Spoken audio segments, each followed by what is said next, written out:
Hello, I am Lady Yorkira, Duchess of Silver Dragons and your local villainess, but you may call me York. It is so rare for me to hold such anticipation for an upcoming game, but I have been following the updates for this game religiously since it was announced back in December, and now the demo is finally out. Today we're going to be talking about A Date with Death 2 Remnants and my first impressions of the game based on the demo. I played the original A Date with Death game here on my channel and I really enjoyed it. I'm sorry, hang on. What the hell is this? Does that say pee on him?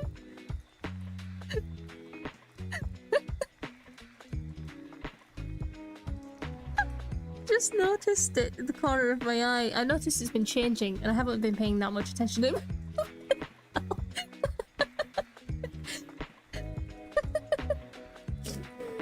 Why would you, Grim Reaper, sir, why would you make an app with these kinds of hats in the corner?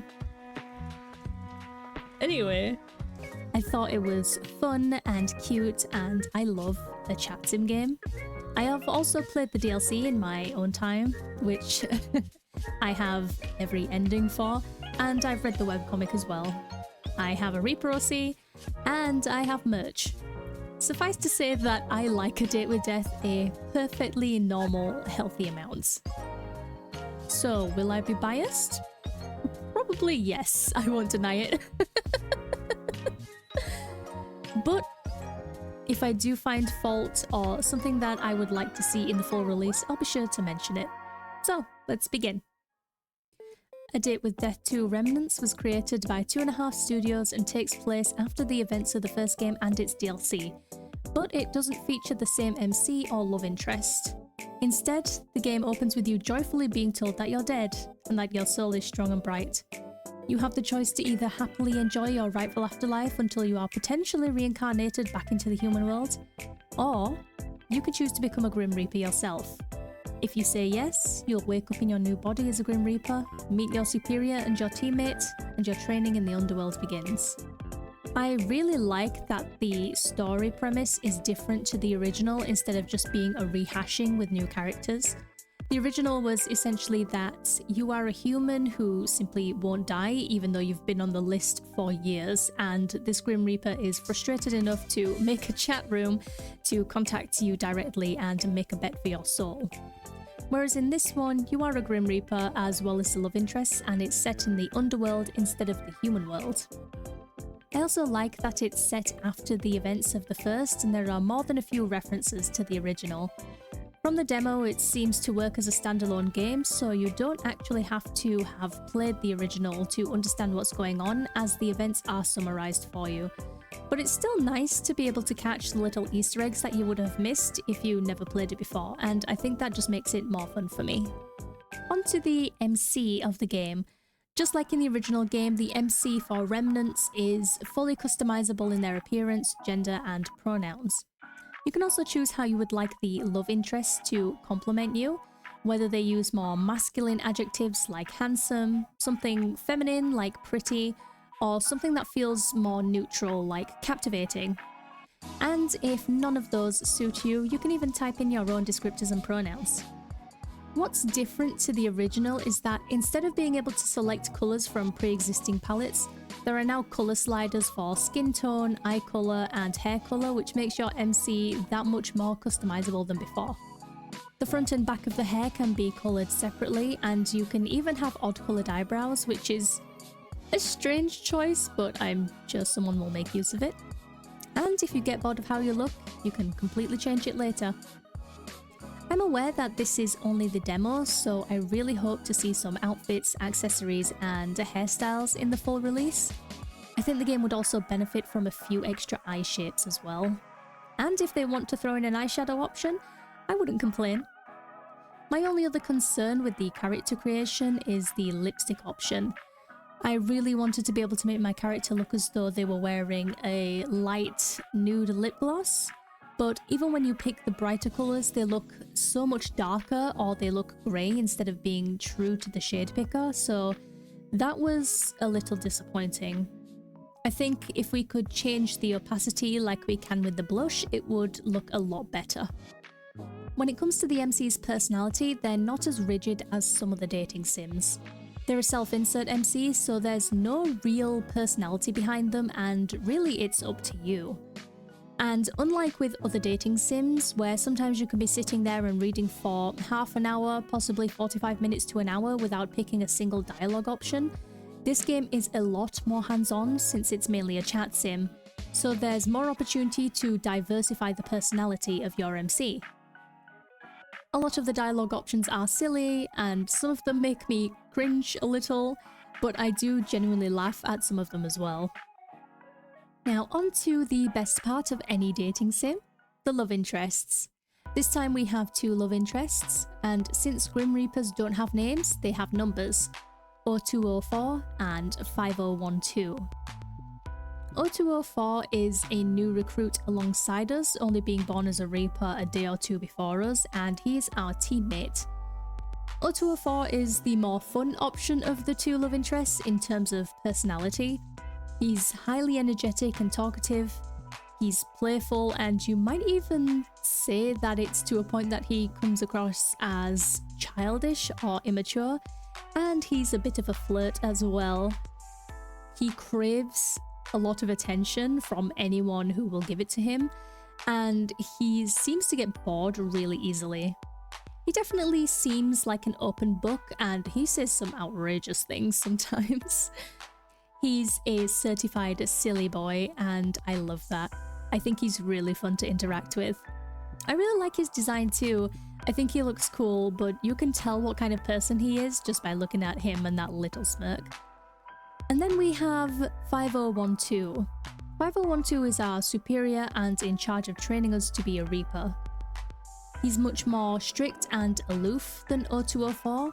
He's straight-laced, he thinks meaningless chat is a waste of time. To him, he has a job to do and he's going to do it, albeit reluctantly. Rarely does he show any kind of emotion besides being disappointed or annoyed, but that will make it so much more satisfying when he will finally open up to us during his route when the full version is released. I love a man who doesn't want to interact with me. And his design? Genuinely, he is the most attractive character I have ever laid eyes upon. He is everything I want. The hair, the scowl, the chest. Lucifer could never. I am obsessed with this man. Honestly, I never really understood being a toxic self-shipper or a Yume shipper, whichever you would want to call it. But now I kind of get it. Oh, well, what can I say? I'm a dragon. I see something I like and I just want to steal it for myself and lock it away so that nobody else can have it. It's simply in my DNA. So if you dare to try and romance him, I will use your bones as toothpicks after I have torn the bloody flesh from them. I'm kidding, obviously. He's just a character. I would never harm anyone over a character. You can trust me. Anyway, both 0204 and 5012 have distinct personalities, and they are both complete opposites, which makes it very interesting to watch them interact with one another. I love the dynamic between them, and they balance each other out. The chat portions of the game are always fun. I love chat sims. There's a lot of silliness in there, especially when it comes to speaking with 0204, but there are still elements in there that drive the plot and explain some of the lore as well, so it isn't a huge chunk of pointless talk that doesn't contribute to the story. And it gives you plenty of time to get to know both of the love interests on a more personal level as well. You can even see their personalities in the way they type in the chat room. There are also video call segments where you can interact with them both further and actually see their faces. It also gives you the opportunity to see that character that you've made in their own little chat window in the corner, which is nice. I think an issue I had with the original game is that we just didn't get to see the character we made enough, so it's nice to actually be able to see our MC this time. It's not a feature right now, and I'm not sure it will be in the full release. but I really hope that one day voice acting will be added to the voice chat segments as well as the love interests in person. I think it would make it even more immersive to hear their voices during the video calls. And also, I am just dying to know what my husband sounds like. Maybe one day. There are also sections in this game where you can walk around the lobby for the Reaper work building, which is a nice break from the monotony. You can interact with some side characters here, and these side characters are also really well designed and very interesting to talk to. It even feels like there's potential for a side quest somewhere in here, if we're lucky. There's also a lot of things to interact with, and even a little mini game that you can play, and a few Easter eggs to find as well if you know your stuff. The controls themselves for this portion of the game feel a little strange to me. I don't know, something about the way the character moves doesn't feel right, but it's not egregious, it just takes a moment to get used to. I also think the art for this segment is cute as well. It's a lot more cartoonish and simple compared to what we usually see, and I think the chibi sprites are just adorable. I like the artwork in this game, especially the CGs. I won't show any here in case you don't want to be spoiled, but I love the art style. And personally, I enjoy the music in this game as well. Overall, based on my first impressions playing the demo, this is a solid 8 out of 10 for me. There's still a little room for improvement in a few areas, and I have to keep my reservations until the full game comes out. But generally, I loved what I played, and I am incredibly excited to play the full version when it releases. So why not try the demo for yourself too? It's free! There will be a Kickstarter for the game starting on the 1st of May and ending on the 1st of June, and I will definitely be supporting this project. So if you have made it to the end here, thank you so much for watching. If you've played the demo, let me know what you thought of it, and if you would like to support your Duchess, then please consider leaving a like, a comment, or subscribing for more dating sim content, and I will see you in whatever I make next.